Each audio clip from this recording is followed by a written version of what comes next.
सारा बिलाल ने सवाल किया है कि हमने अगर किसी की बीमारी देखनी हो वो छठे घर से देखते हैं, लेकिन देखना कैसे है कि इस इंसान को क्या बीमारी है और क्यों है और इसका इलाज कहाँ से देखेंगे और किस सियारे से कौन सी बीमारी और इलाज देखें।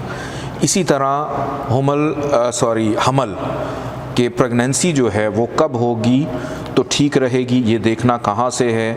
चलें इसको हम बाद में देखते हैं। सबसे पहले हम इनका जो सवाल का पहला पोर्शन है कि अगर किसी शख्स को कोई बीमारी देखनी हो वो हम छठे घर से देखते हैं, और लेकिन देखना कैसे है कि इस इंसान को क्या बीमारी है और क्यों है। हर प्लैनेट जो है, आप जब क्राकस की लिस्ट खोलेंगे उसके अंदर आपको हर प्लैनेट के साथ जो जो बीमारी मंसूब है वो आपको मिल जाएगी।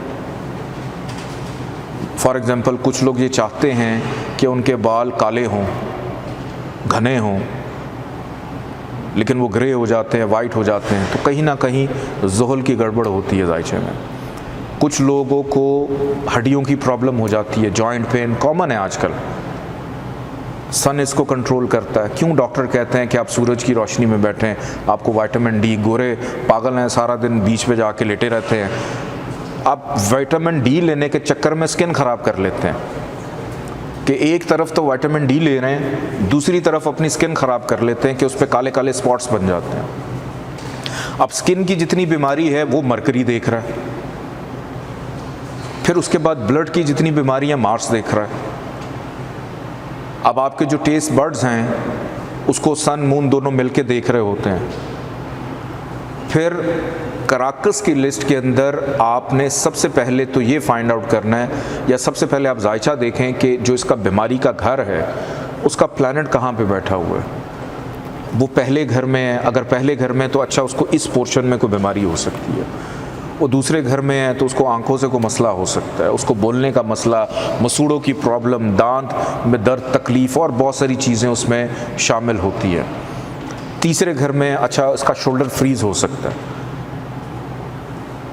चौथे घर में छाती से लेके ये दिल की बीमारी, फेफड़े की बीमारी उसको हो सकती है, कार्डियक उसको अरेस्ट हो सकता है। फिर उसके बाद पांचवा ये जो औलाद की प्रेगनेंसी का दूसरा इनका सवाल है कि औलाद की जो हमल कब ठहरेगा या प्रेगनेंसी कब होगी, तो ये 5th हाउस से देखा जाता है कि 5वें घर का जो लॉर्ड है वो देखे कहाँ पर प्लेस्ड है। वो कहीं 8वें घर में, मोस्टली अगर 5वें घर का लॉर्ड 8वें घर में हो तो ऐसे अफराद के मिसकैरेजेस बहुत ज़्यादा बढ़ जाते हैं। छठे घर में हो कंसीविंग में प्रॉब्लम आ जाती है, अक्सर ख़वातीन को सिस्ट बन जाती है, बीमारी हो जाती है। फिर उसके बाद 12वें घर में हो कि बीमारी पे ख़र्चा होगा तो फिर चीज़ें ठीक होंगी।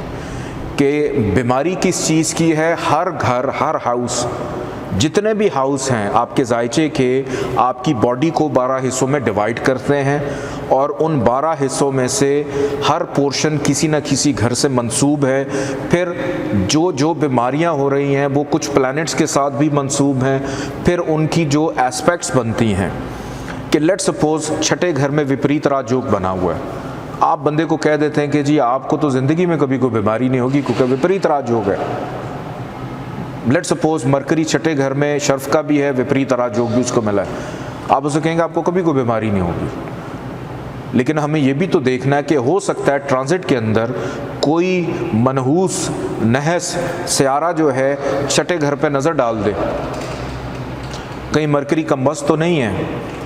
अब छठे घर पे लेट्स सपोज अगर मरीज की नज़र पड़ जाती है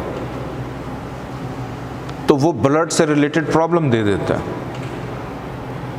कि मरकरी अगर जायचे के 12वें घर में हो, 8वें घर में हो या हबूत का हो जाए तो अक्सर लोगों को फंगल इन्फेक्शन हो जाता है,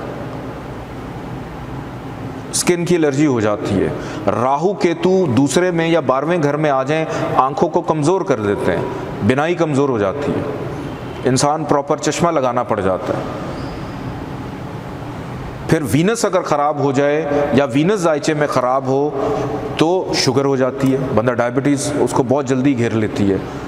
कम उम्री में मेरे साथ खुद हुआ कि मेरे जायचे में वीनस अच्छा था, मैंने किसी के कहने पे ओपल पहन लिया तो मुझे डायबिटीज़ हो गई, जो मुझे हालांकि फैमिली की हिस्ट्री भी थी, लेकिन वो डायबिटीज़ होनी थी जाके शायद 5-6 साल बाद, लेकिन विद इन अ मंथ मुझे डायबिटीज़ हो गई।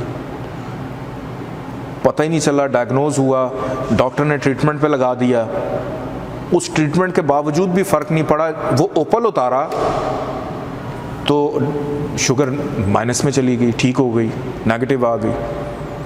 तो कहने का मकसद ये है कि हर प्लैनेट किसी न किसी बीमारी को कंट्रोल करता है। ऐसा नहीं कि अगर आपके फेफड़े पे कोई प्लैनेट आके रूल कर रहा है और आपको डेफिनेटली कोई हार्ट अटैक ही होना है, जब तक उस प्लैनेट जिससे वो मंसूब है वो वहाँ पे ट्रांजिट नहीं करेगा, उसकी दशा नहीं चलेगी, वो नज़र नहीं डालेगा, तब तक वो बीमारी नहीं होगी। मेजॉरिटी जिन लोगों के जायचे में कमर दरकरब होता है, ऐसे लोगों को बवासीर, पाइल्स का मसला, फिशर का मसला, ऐसे लोगों को कब्ज़ की प्रॉब्लम रहती है। क्यों? क्योंकि मून है पानी, उनकी बॉडी हमेशा डिहाइड्रेट रहती है, और जिनके जायचे में मून स्ट्रांग होता है वो पानी बहुत ज़्यादा पीते रहते हैं। नहीं भी प्यास लगी होती, उनको वहम होता है कि हमने पानी बहुत पीना है, पीते रहते हैं पानी। तो हर प्लैनेट और हर हाउस जो है वो बीमारियों को देखता है, रूल करता है। उसका कॉम्बिनेशन कैसे बनेगा ये आपको क्राकस की लिस्ट में और आपकी थोड़ी सी प्रैक्टिस के साथ बेहतर अंदाज में आपको समझ आ जाएगा।